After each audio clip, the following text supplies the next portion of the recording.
नमस्ते बच्चों, कैसे हो? सब बढ़िया हो ना? अपने 2 पार्ट कंप्लीट हो गए हैं। आज तीसरा पार्ट चलेगा और तीसरे पार्ट का नाम है मानव धर्म, यानी मनुष्य का धर्म या मनुष्यों का धर्म। सबसे पहले ये देख लेते हैं, मानव धर्म में समास कौन सा है। अर्थ करेंगे तो क्या आएगा? मनुष्यों का धर्म यानी मानवानाम धर्मम। मानवानाम धर्मम यानी मनुष्यों का धर्म। तो चलिए शुरू करते हैं इसको।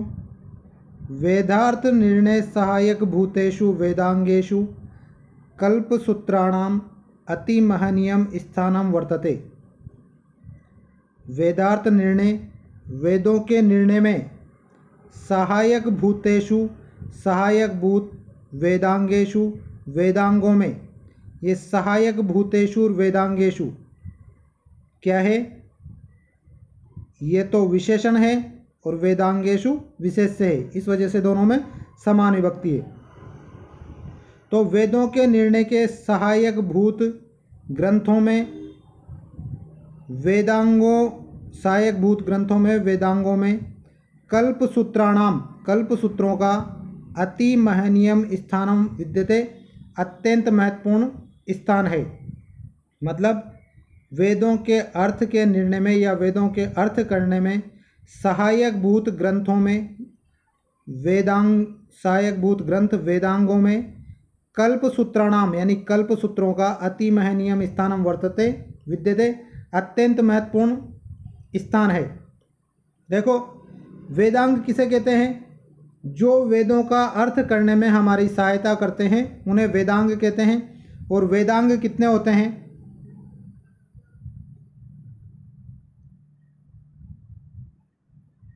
वेदांग 6 होते हैं। 6 कौन कौन से?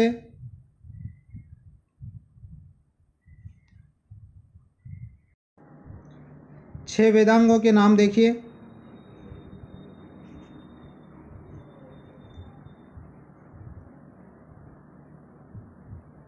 शिक्षा, कल्प, व्याकरण, निरुक्त,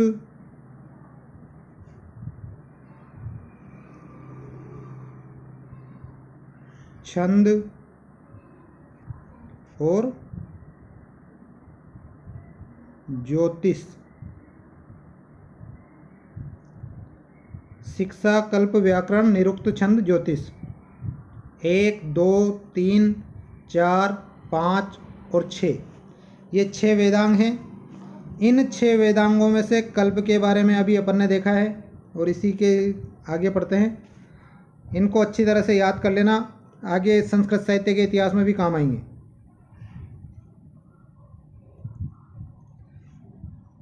कल्पेषु चतुर्विधानाम सूत्राणाम अंतर्भावो विद्यते।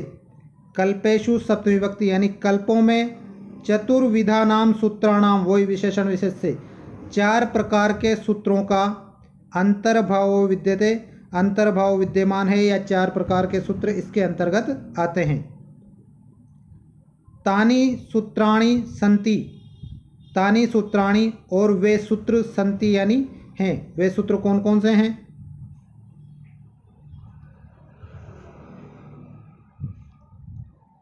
नंबर 1 स्रोत सूत्राणि, नंबर 2 ग्रह्य सूत्राणि, नंबर 3 धर्म सूत्राणि और नंबर 4 शुल्व सूत्राणि। 4 सूत्र हैं कल्प सूत्रों में, स्रोत सूत्र, ग्रह्य सूत्र, धर्म सूत्र और शुल्व सूत्र। तेषु उनमें धर्म सूत्राणि एव, धर्म सूत्र ही धर्मशास्त्राणि, धर्मशास्त्र कहलाते हैं। तानि एव च यण संधि, तानि एव च और उनमें ही, उनको ही स्मृति पदाख्यानि भवन्ति, स्मृति पद से आख्यायित भी करते हैं या वे स्मृति भी कहलाते हैं।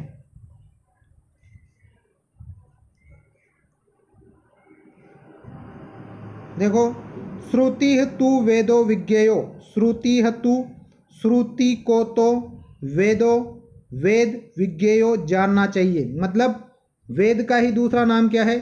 श्रुति ग्रंथ। धर्मशास्त्रम तु, धर्मशास्त्र तो वे स्मृति, स्मृति ग्रंथ है या स्मृति ग्रंथ समझना चाहिए, वे यानी समझना चाहिए, और धर्मशास्त्रों को स्मृति ग्रंथ समझना चाहिए। तो वेदों का दूसरा नाम क्या है? श्रुति, और धर्मशास्त्रों का दूसरा नाम क्या है? स्मृति ग्रंथ।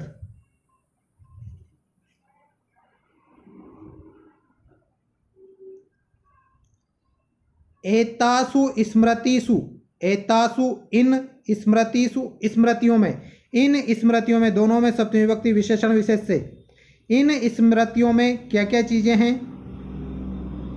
सामाजिक विषयाणाम, सामाजिक विषयों का, चतुर्णाम पुरुषार्थानाम, चारों पुरुषार्थों का, वर्ण आश्रम धर्माणाम, वर्ण और आश्रम के धर्मों का, राजधर्माणाम च, और राजधर्मों का, वर्णनम, वर्णन, श्रुतिम अनुसृत्य, श्रुति के अनुसार, श्रुति यानी वेद, वेद के अनुसार, एव भवति ही है। इन स्मृति ग्रंथों में सामाजिक विषयों का, चारों पुरुषार्थों का, वर्ण आश्रम धर्मों का और राजधर्मों का वर्णन श्रुति के अनुसार ही है या वेदों के अनुसार ही है। चार पुरुषार्थ कौन कौन से? धर्म, अर्थ, काम और मोक्ष, ये चार पुरुषार्थ कहलाते हैं। चार ही वर्ण होते हैं, चार ही आश्रम होते हैं। वर्ण कौन कौन से? चार वर्ण,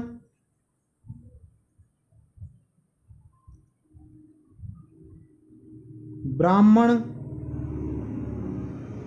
क्षत्रिय, वैश्य और शूद्र, ये चार वर्ण हैं। चार आश्रम होते हैं। चार आश्रम कौन कौन से?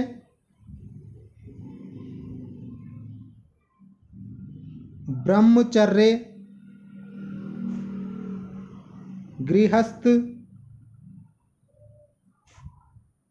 वानप्रस्थ और सन्यास। इनको याद कर लेना। देखिए, चार तो पुरुषार्थ होते हैं, धर्म, अर्थ, काम और मोक्ष।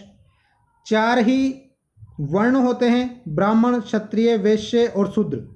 तथा चार ही आश्रम होते हैं, ब्रह्मचर्य आश्रम, गृहस्थ आश्रम, वानप्रस्थ आश्रम और सन्यास आश्रम।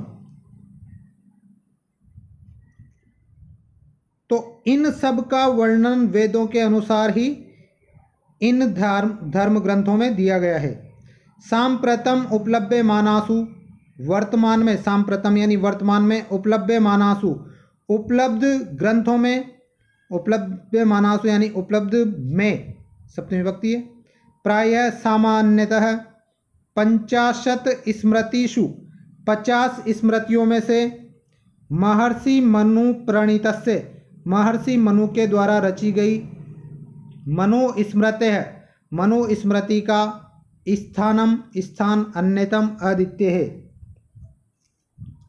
वर्तमान में उपलब्ध प्राय 50 स्मृति ग्रंथों में महर्षि मनु के द्वारा रची गई मनुस्मृति का स्थान अद्वितीय है। मतलब मनुस्मृति के अनुसार ही आजकल जितने भी कर्मकांड होते हैं वो मनुस्मृति के अनुसार ही होते हैं। 12 अध्यायात्मिकायाम अस्याम, 12 अध्यायात्मिकायाम, 12 अध्यायों वाली अस्याम इस स्मृति ग्रंथ में, धर्म स्वरूपम, धर्म के स्वरूप का, वर्ण आश्रम धर्मा, वर्ण तथा आश्रमों के धर्म का, राजधर्माश्च और राजधर्मों की विस्तरेण, विस्तार पूर्वक व्याख्या की गई है। मनुस्मृति में कितने अध्याय हैं? 12 अध्याय। तो 12 अध्यायों वाली इस स्मृति ग्रंथ में धर्म के स्वरूप की, वर्ण तथा आश्रम के धर्मों की, राजधर्मों की विस्तार पूर्वक व्याख्या की गई है।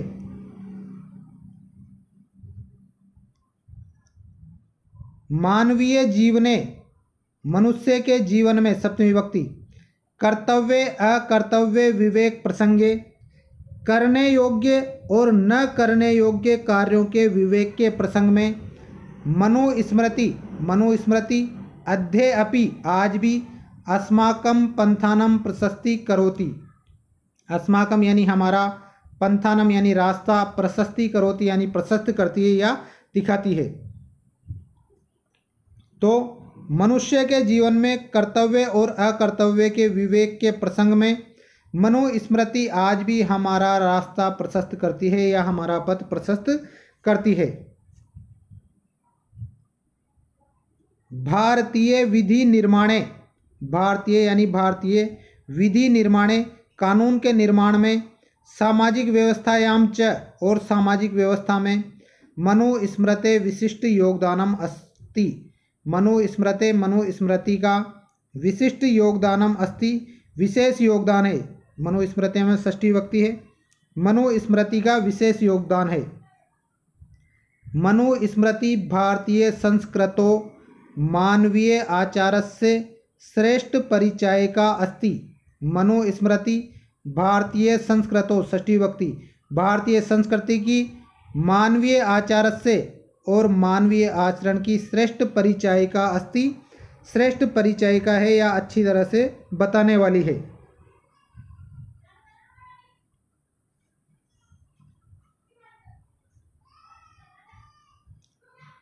पाठो अयम, यह पाठ मनुस्मृते, मनुस्मृति के द्वितीय तृतीय चतुर्थ अध्यायात संकलित है, दूसरे तीसरे और चौथे अध्याय से लिया गया है। अपना पाठ कौन कौन से अध्याय से लिया गया है? दूसरे यह पाठ मनुस्मृति के दूसरे तीसरे और चौथे अध्याय से लिया गया है। अत्र वर्णितानां विविध विषयाकानां पद्यानां संकलनम विहितम अस्ति। अत्र वर्णितानां, यहाँ वर्णित, विविध विषयकानां विभिन्न विषयों से संबंधित, पद्यानां पद्यों का या श्लोकों का, संकलनम संकलन, विहितम अस्ति दिया गया है। यहाँ वर्णित विभिन्न विषयों के श्लोकों का संकलन दिया गया है इस पाठ में। एषु पद्येषु, इन पद्यों में या इन श्लोकों में, मनुना तृतीय विभक्ति, मनु के द्वारा, आचार धर्म से, आचरण के धर्म का, धर्मशास्त्रीय विविध विधानां व्यवस्थानां च, धर्मशास्त्रीय यानी धर्म के अनुरूप या धर्मशास्त्रों के अनुरूप, विविध विधानां विभिन्न प्रकार की, व्यवस्थानां च व्यवस्थाओं का, विवेचनम कृतम विवेचन किया गया है।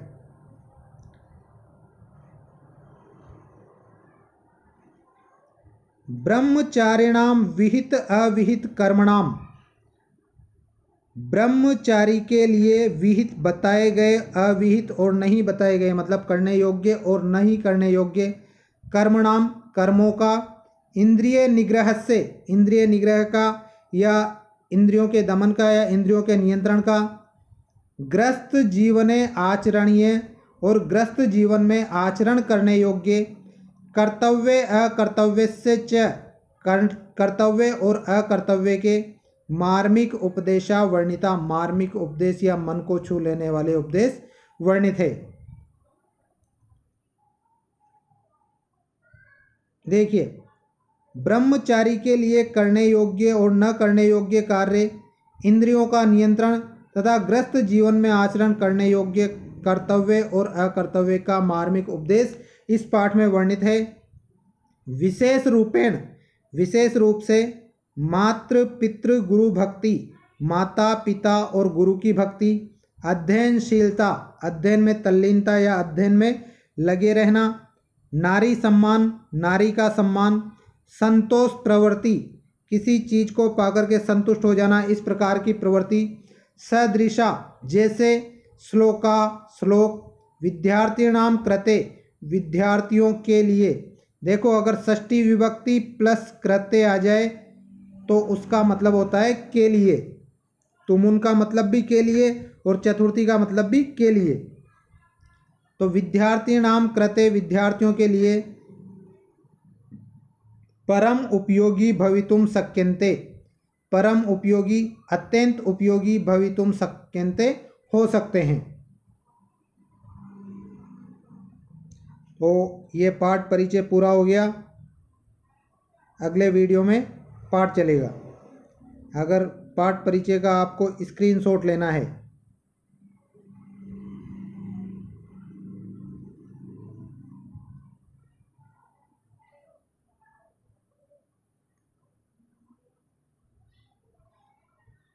ये स्क्रीनशॉट ले लीजिए यहाँ से।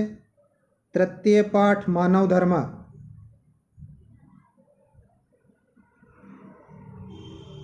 ये यहाँ तक।